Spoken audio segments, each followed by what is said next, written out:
Dream Team, it's your boy Neal back with another reaction video, guys. Here we are with the truth about what makes Larry Bird great. Before we dive into this, y'all know I need y'all to smash that subscribe button, ring notification bell, get a video a thumbs up so it gets suggested. You guys got a favorite video suggestion, you can subscribe to Patreon or drop it in the comment section. What we got, Larry?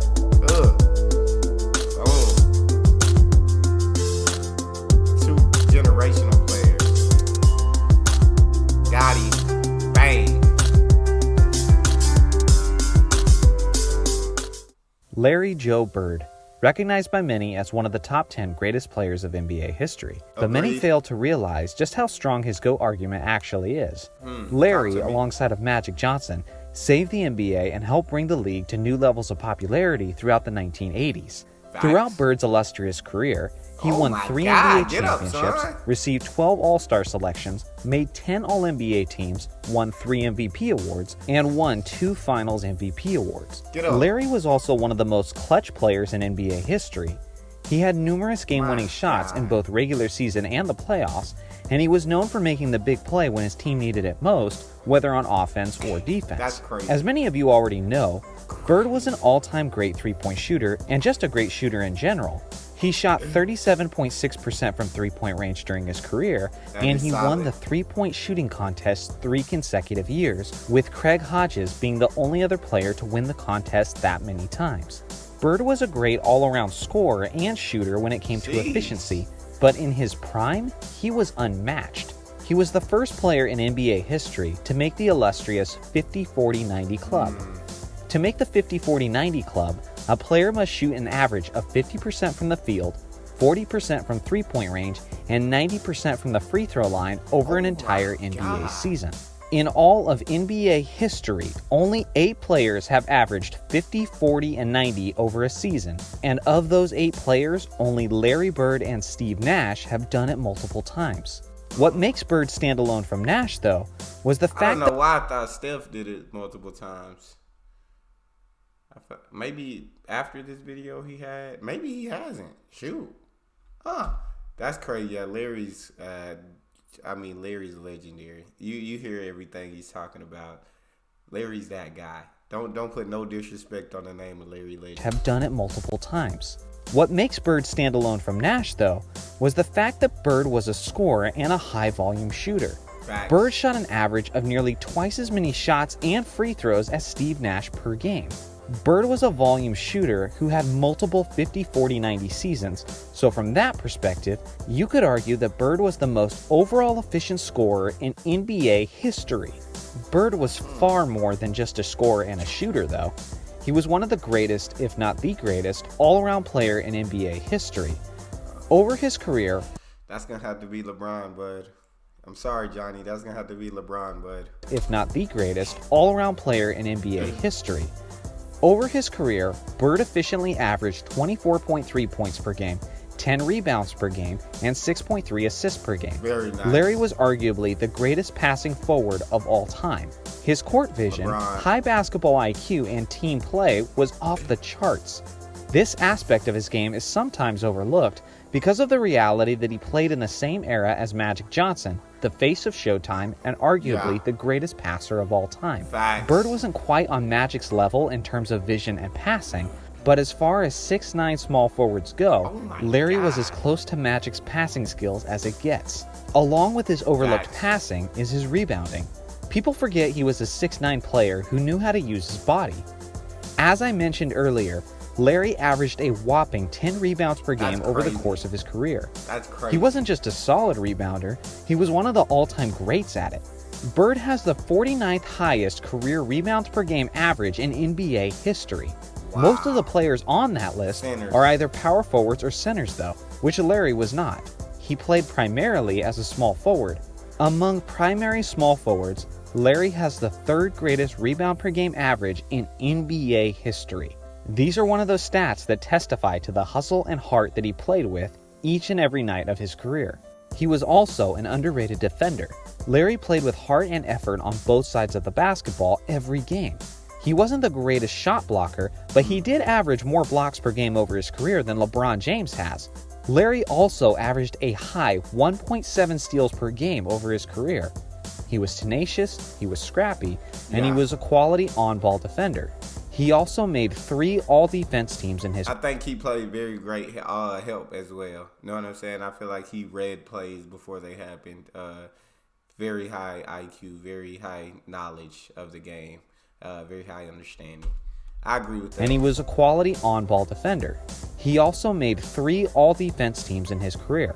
I'm not trying to make it seem like he was Kawhi Leonard on defense, but Larry was a good defender who often doesn't get the recognition he deserves in that area. Larry was a legend and a leader who impacted the game in just about every way you can, and as a result, his team won 3 championships and made a trip to the finals 5 times. An aspect that I don't often hear mentioned in the GOAT discussion was the fact that Magic was a rival to Bird and Bird was a rival to Magic. In a way, you could say that these 2 legends took away from each other's success. Michael Jordan, for example, had no equal throughout the 90s, so in a way, it's easier for us to call him the GOAT since he so clearly stood out from everyone else. If you take either Magic or Bird out of the equation, though, the remaining player stands out that much more. Magic would have won more championships if Larry wasn't around, and Larry would have won more championships if Magic wasn't around. Although you could argue that their impacts and legacies were greater since they were rivals to each other, we can also acknowledge that their GOAT pursuits were hindered by the fact that they were constantly in each other's way. Bird, I don't know if they're as great as they are without each other to push the other. Cause you know what I'm saying? I heard a lot of Magic and you heard a lot of Larry. Like, what did Magic score tonight? What were Magic stats tonight? And then Larry go out there and Magic paying attention what Larry do tonight, and Magic go out there and try to beat it. So I feel like that rivalry, although it may have hindered them in the GOAT conversation because there were 2 of them, I guess, kind of taking away from each other.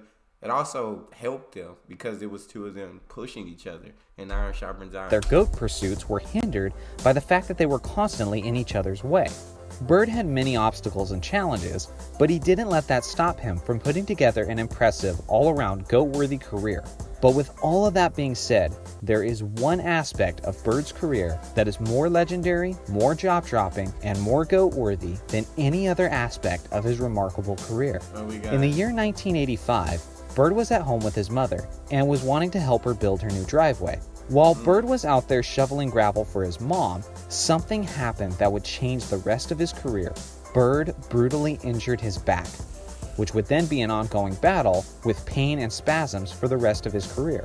This injury speaks to Larry's pride, hard work, and independence. What's crazy is that I'm pretty sure any Bostonian in that day would have volunteered to shovel that gravel for Larry. Regardless, the damage was done. And ultimately, these back issues would play a part in Bird leaving the game earlier than many other athletes. With that being said, this injury begun and took place in 1985. Bird still played 7 seasons after that injury. Listen to Larry's primary doctor describe what Larry was dealing with through those final 7 seasons of his career. He could manage the pain in a way that very few people can do. There'd be days he could come in the office and he couldn't stand up straight. It was a situation that he was seeing almost daily. He had lost the structural stability in his spine, so it would slip into abnormal positions to try and lock itself to get an artificial stability. That's like getting your finger stuck in a door and somebody's still pushing on the door.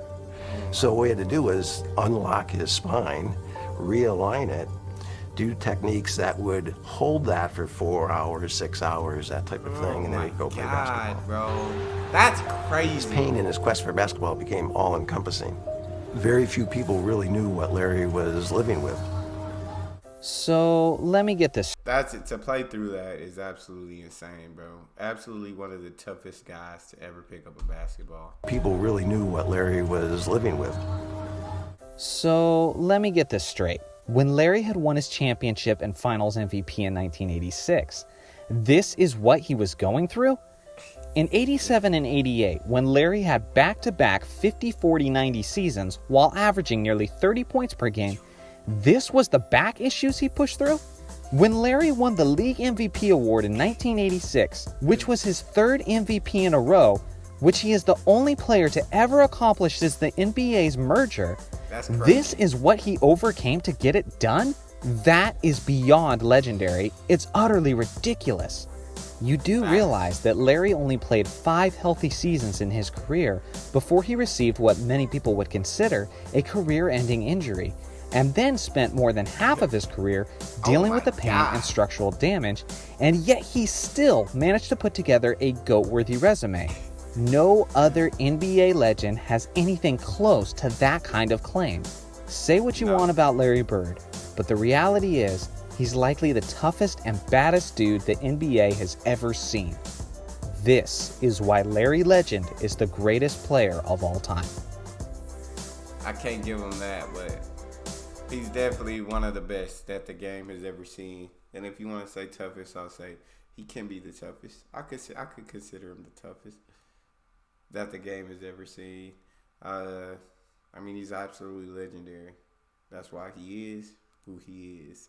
That's all we got. You guys got a favorite video suggestion, you can subscribe to Patreon or drop it in the comment section. Subscribe to the channel, ring notification bell, get a video a thumbs up so it gets suggested. Social media, Patreon, all up top. You can subscribe to any of it. Put all the links in the description. All you got to do is hit the link, follow me, talk to me.